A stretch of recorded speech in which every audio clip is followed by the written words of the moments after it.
What if I told you that the biggest thing hurting your child's math confidence probably isn't math? These are 5 habits that often happen at home that can be slowly killing their confidence without you even realizing it. The good news, easily changed. So I'm going to share with you the 5 that they are and touch on them a little bit. So stick with me. Number 1 is rushing them. Now, when children are rushed, they don't learn to think for themselves. And so this then creates another problem, which is they learn that when they're thinking slowly through something, because if they are always rushed, they think that if they feel I'm a bit slow doing this, that they associate that to I'm bad at math. And so rushing them can have quite a detrimental effect on them. Now, a confident child in math doesn't always worry about speed. It isn't about who's the fastest. It's more that they're just willing to think and given that time to think. And that's where the confidence comes from in that one. Now, number 2 is jumping in too quickly. Now, this is a really common one, really common not only as parents, but also as teachers as well. So jumping in too quickly. The moment we rescue children too soon when they're working through something, and that, when I mean that, it's like they're working through a question and we see that they are not getting it or struggling to get the strategy or work out the answer, and we jump in to help them too quickly. When that happens, we steal that opportunity that they were about to have to struggle through that, to figure it out for themselves, or at least have a go at it. Confidence comes from figuring things out, not watching someone else do it. So when you jump in too quickly and they see you do it, this is how you do it, they don't get anything from that. And so we have to let them try and figure it out for themselves as much as we can. And when you do jump in, you jump in the right way with the right kind of questioning. Number 3, praising being smart. Now, when you say things like, you're so clever, you're so smart, this sounds very encouraging. And if these are used intertwined with other things, these can be great. But in isolation, these are not good. Because when your child later struggles with something, finds something more difficult, they start wondering, well, maybe I'm not that good. Maybe I'm not that smart at this. Because they've always been told that they are in those early years, and their confidence builds up.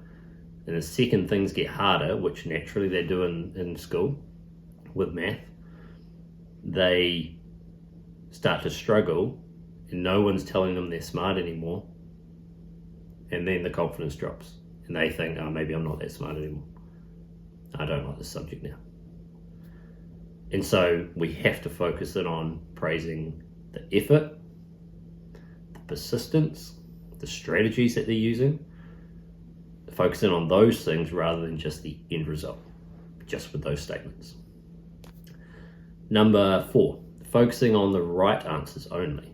Now, if every conversation you have with your child is about marks or grades, then children will begin believing that mistakes are failures. Because if all they ever know, all the conversation is about how many right they got, you got 20 out of 25, but nothing else is talked about, and you're only focusing on that, then this can create a confidence drop off as well. We have to realize that mistakes are part of learning. This is where the learning happens. We know this as adults, and we have to pass that on. And the goal isn't perfection, it's progress. And it's progress within themselves, not in comparison to others, which does lead me to number 5, which is comparing them to others.